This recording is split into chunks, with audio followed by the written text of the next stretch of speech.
The Igbo National Council wants the federal government to declare Miyetti Allah Cattle Breeders Association of Nigeria as a terrorist organization. Lagos State government begins monitoring Lekki and Magodo government residential areas where many residential properties have been converted to commercial building. In international news, Myanmar military expands its control of urban centers, seizes hospitals and universities. And in sport, CAF cancels 2021 AFCON Under-17 tournament.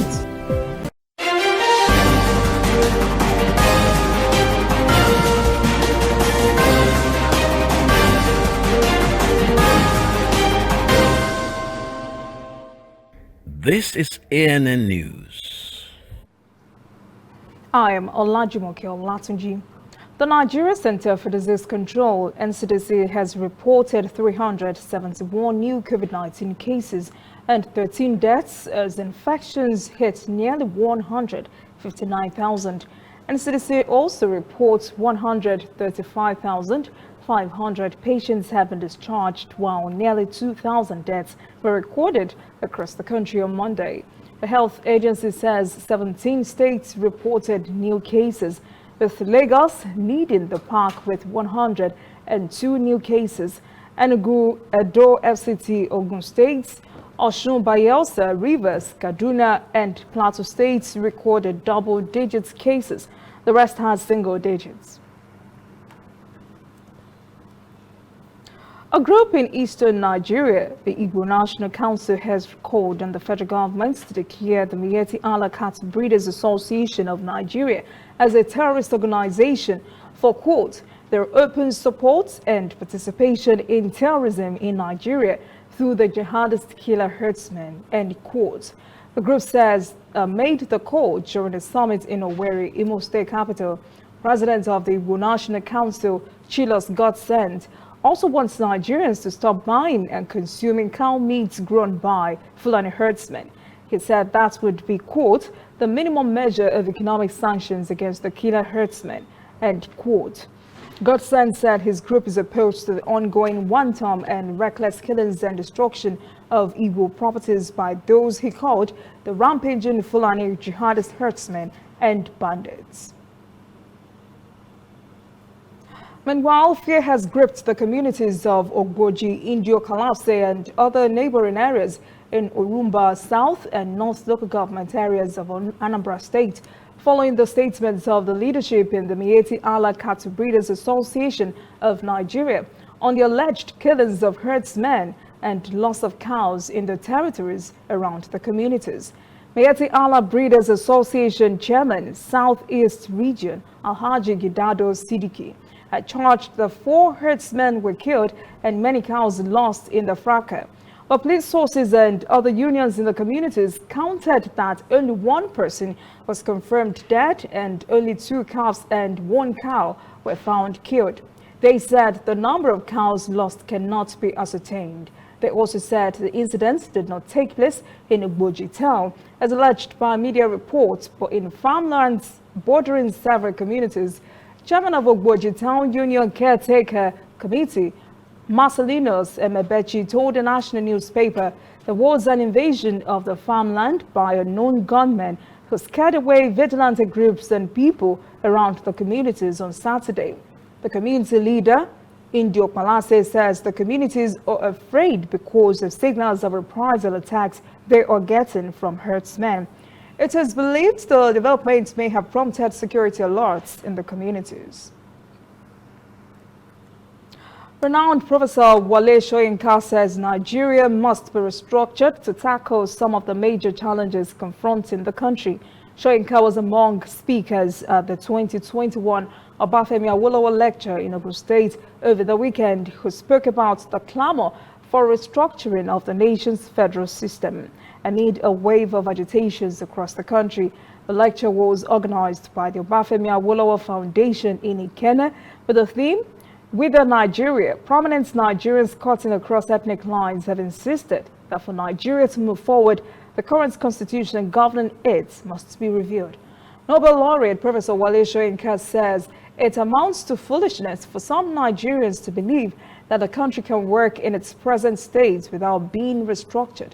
Soyinka said there was a consensus among Nigerians that the country must be restructured urgently, pointing out that anybody still asking what restructuring was all about, in spite of the numerous explanations already provided, should be ignored because such persons had chosen to be deliberately ignorance. He called and added that the consensus on restructuring includes governance, economic relations, security, educational and cultural policies, among others. The Lagos State government has begun monitoring residential properties in Lekki and Magodo government residential areas converted into commercial buildings by owners. Commissioner for Physical Planning and Urban Development, Dr. Idris Salako, says the government will restore government residential schemes to their original plans. In a statement by the Assistant Director, Public Affairs, Mukaila Sanusi, Lagos is to begin a week-long monitoring and enforcement exercise in Lekki and Magodo residential schemes 1 and 2. Sanusi said the exercise will focus on indiscriminately converted buildings from residential to commercial. He said rather than keeping the schemes as planned with provisions for services, they have been, quote, bastardized by indiscriminate conversion of buildings from residential to commercial by some of the residents, end quote. He further said if the pervasive lawlessness in the estates were allowed to continue, the future would be doomed for what he called the carefully designed upper-income residential schemes. Commissioner Salako said the Ministry of Physical and Urban Development has made many meetings and dialogues with residents of the estate to find ways of addressing the problem. He warned the indiscriminate conversion of government schemes from residential to commercial would not be tolerated in Lagos State. He said those who have been involved in any unlawful conversion must, quote, brace up for the ministry's enforcement activities, end quote. He said the ministry's enforcement actions will extend to other government schemes as officials will soon start visiting other schemes for similar action. Coming up, African news. Tunisia faces increasing irregular migrant crossings to Italy amid economic and social crisis. And later, international news. Myanmar military expands its control of urban centers, seizes hospitals and universities.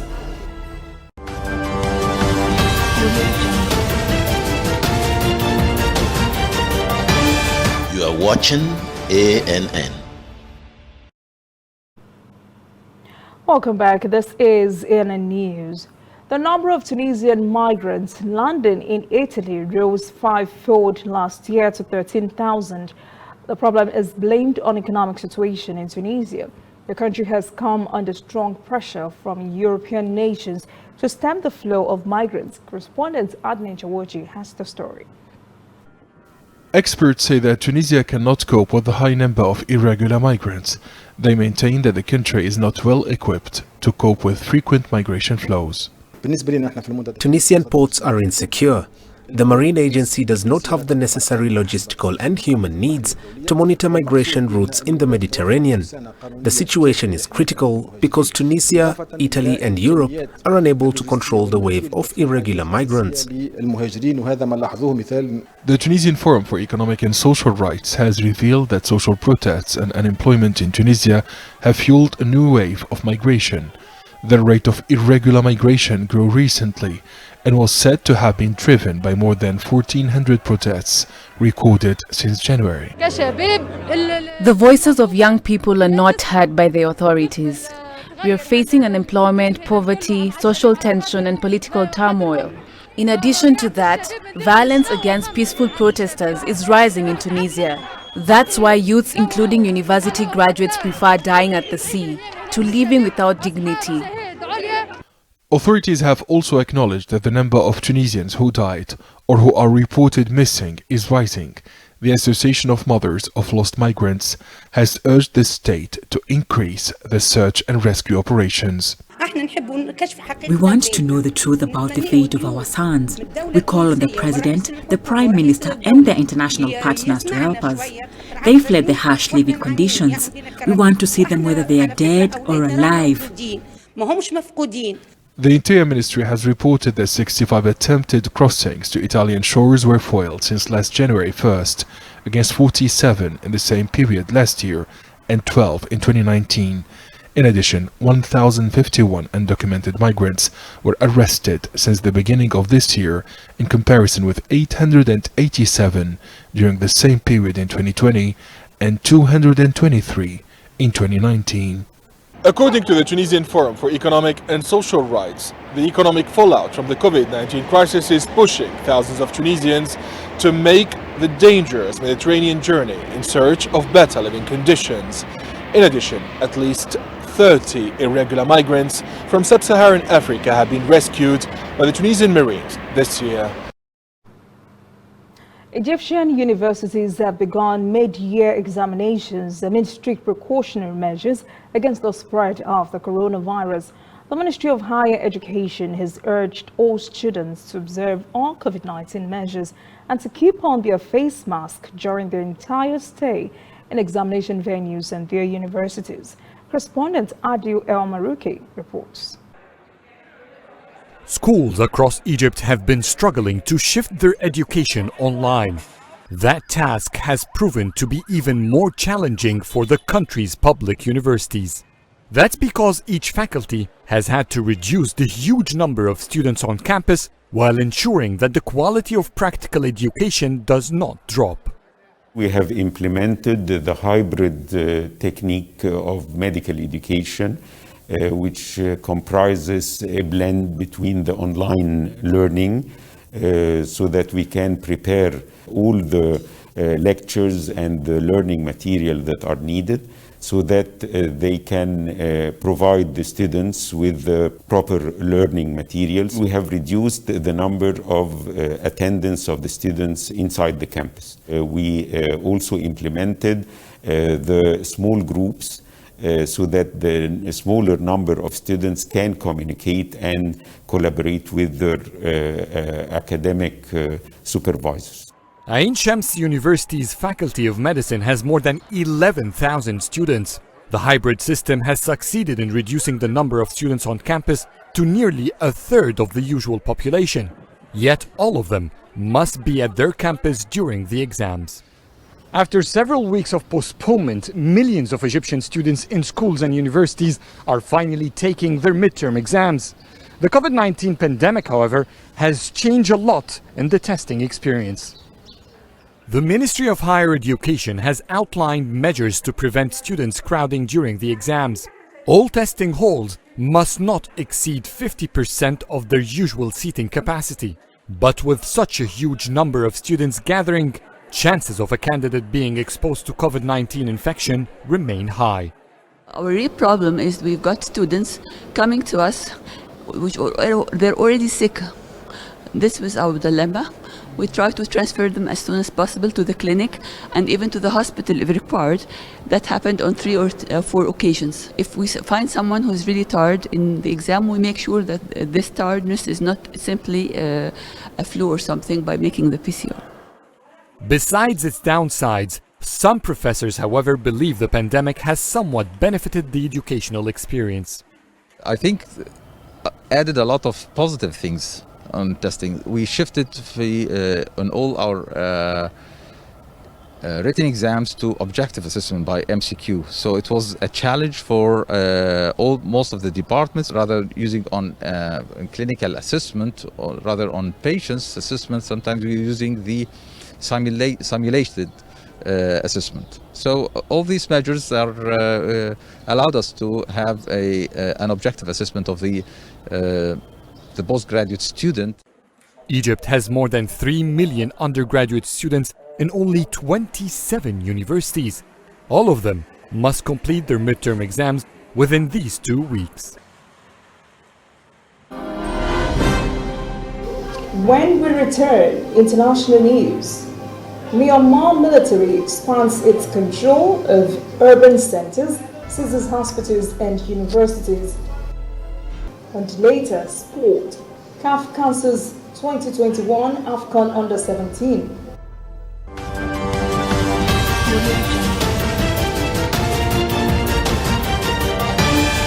are watching ANN.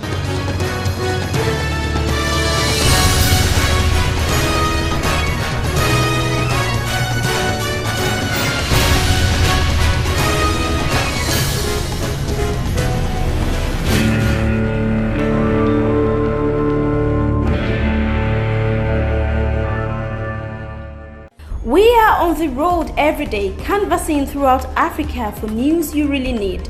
We follow the story everywhere, from every corner of Nigeria to the wide African expanse. We bring you what's making headlines. We connect you with news you can use. ANN, African News Network, in a truly African spirit. Welcome back. This is ANN News. Myanmar is still rumbling with more days of protest as security forces again used force to disperse anti-coup protesters over the weekend. Just a day after a UN Special Envoy urged the Security Council to take action to quell junta violence, which has left more than 50 demonstrators dead and scores injured. Protests also took place in several other cities, including Mandalay, the second biggest city, the capital of the northern states of Kachin, and Miek in the far south, where police fired tear gas at students. Anti-coup protesters flashed the three-fingered sign of resistance during a demonstration in Mandalay on Saturday. A woman, Kay Shin, who was killed in the protest, has become a high-profile martyr as the images adorned the front lines. Protesters say security forces sealed off the cemetery where she was buried, and when residents visited in the morning, her grave was freshly plastered. Shovels and other evidence of digging were found at the site. Syrian President Bashar al-Assad and his wife, Esma, have tested positive to COVID-19. State-controlled Sana news agency reports the couple received PCR test after experiencing minor symptoms consistent with the virus, and that both are in good health and in a stable condition. Johns Hopkins University data shows Syria has reported just about 16,000 confirmed coronavirus cases and slightly more than 1,000 COVID-19 related deaths. Switzerland has voted 51% in favor of banning face coverings in public, including the burqa or niqab worn by Muslim women. The proposal was put forward by the right-wing Swiss People's Party, which campaigned with slogans such as "Stop Extremism." Central Council of Muslims says it will challenge the decision in court. The group says this new development opens old wounds and further expands the principle of legal inequality, which sends a clear signal of exclusion to the Muslim minority. The Swiss government has also declared it is not up to the states to dictate what women wear. 5% of Switzerland's population of just more than 8.5 million are Muslim, most originating from Turkey, Bosnia, and Kosovo. There is an urgent call for a British royal meeting after the weekend interview of Duke and Duchess of Sussex with Oprah Winfrey. In an interview which has received global attention, Prince Harry and his wife Meghan spoke about racism, mental health, the media, and other royals. The couple accused an unnamed royal family member of being worried about how dark their son Archie's skin might be. Prince Harry later clarified to Oprah that the comments were not made by either the Queen or the Duke of Edinburgh. The Duchess said she found royal life so difficult that at times she, quote, didn't want to be alive anymore, end quote. She said the institution did not give her help when she sought it. Labour leader Sir Keir Starmer says Meghan's allegation about racism and the lack of mental health support should be investigated. Prime Minister Boris Johnson says he would not be hasty in commenting on the matter. The European Parliament has stripped former leader of Spain's Catalonia region, Charles Puigdemont, of his immunity. 400 legislators voted to waive the immunity, 248 were against and 45 abstained. The European lawmakers also voted to waive immunity for former Catalan Health Minister Toni Comín and former Regional Education Minister Clara Ponsati. The trio fled to Belgium in October 2017 with other Catalan separatists. They were wanted by Spain after holding an independence referendum that the Spanish government said was illegal. But in 2019, they won seats in the European Parliament, which gave them protection in their positions as members of the EU Assembly. The Parliament's Legal Affairs Committee has now voted to recommend waiving their immunity. Up next, sport. Confederation of African Football, CAF, cancels 2021 AFCON Under-17. Please stay with us.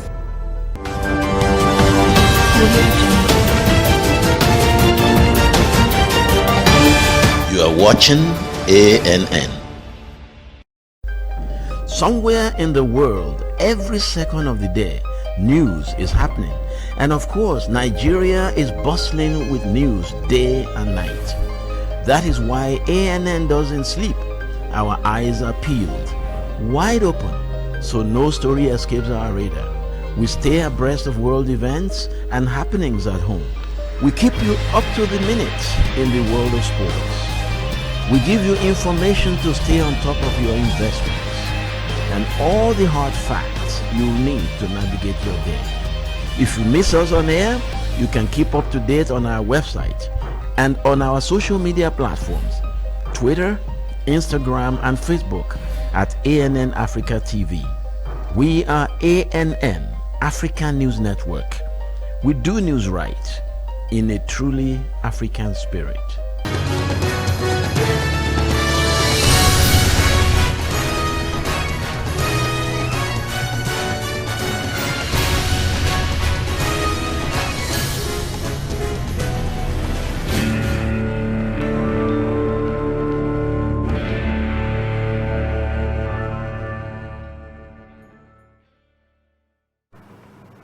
Welcome back. This is ANN News. In sport, Ayimba coach Fatai Osho is optimistic Nigeria will lift the CAF Confederation Cup trophy this season. Osho says his team has a good chance and that Ayimba are tied to contenders and not just participants. The Confederation of African Football has cancelled the 2021 Under-17 African Cup of Nations built to kick off on Friday in Morocco. Reports say the tournament was cancelled because Moroccan airspace is closed until the end of this month. Algeria's Under-17 national team was expected to arrive in Morocco on Saturday, but are yet to be granted entry visa into Morocco. Only 5 countries, Senegal, Ivory Coast, Uganda, Tanzania, and Zambia have arrived for the tournament. That is ANN News this evening. Thank you for joining us. For details on these and other breaking stories, visit our website, annafrica.news. Conversation continues on our social media platforms, Twitter, Instagram, and Facebook at ANN Africa TV.